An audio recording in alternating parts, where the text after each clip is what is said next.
मीच का तुम्ही असं वेगळं त्यांना काय देणार? सर्टिफिकेट ठीक आहे, तुमच्याकडे सर्टिफिकेट आहे, काहींकडे सर्टिफिकेट आहे, काहींकडे नाही आहे.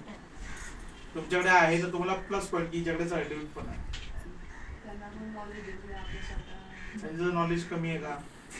उगीच शाळा काढली का त्यांनी? त्यांच्या शाळेची गरज काय? जिनी शाळा काढली आहे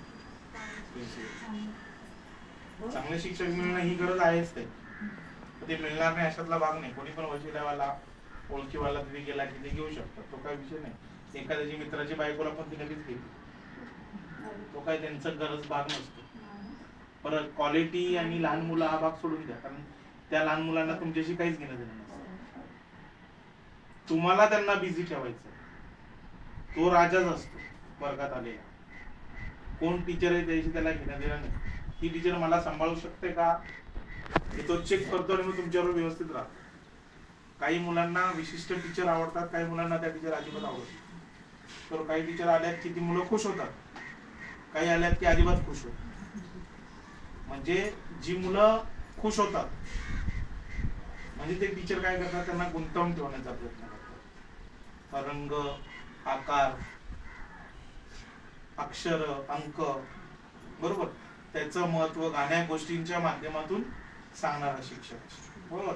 अशी शिक्षक शाळेवाल्यांना पाहिजे, हे बरोबर आहे. पण तुमची मुलं गोळा करण्याची कॅपॅसिटी, तुम्ही जर मॅडमला असं बोललात ना, कोणत्याही शाळेत जा, जर श्रीवर्धन मध्ये 10 शाळा असतील, 10 शाळेमध्ये तुम्ही गेलात की मॅडम तुम्ही मला ऍज अ टीचर म्हणून घ्या, दरवर्षी 20 मुलं मी देते. किती मुलं मी देते? 20.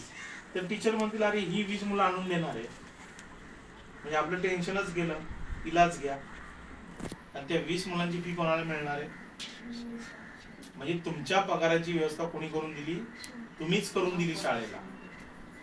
जी लोक विद्यार्थी आणू शकतात अशा शिक्षकांना फर्स्ट प्रेफरन्स दिला जातो. आणि ते शिक्षक तयार असतात गावांमध्ये 10 घरांमध्ये फिरायला, हे ब्रोशर आमच्या शाळेचं असं असं आहे, आता सुरू होत आहे, ऍडमिशनला पाठवा. जी व्यक्ती आपल्या शाळेची पब्लिसिटी करते ना, ती व्यक्ती त्या शाळेवाल्यांना जास्त आवडते.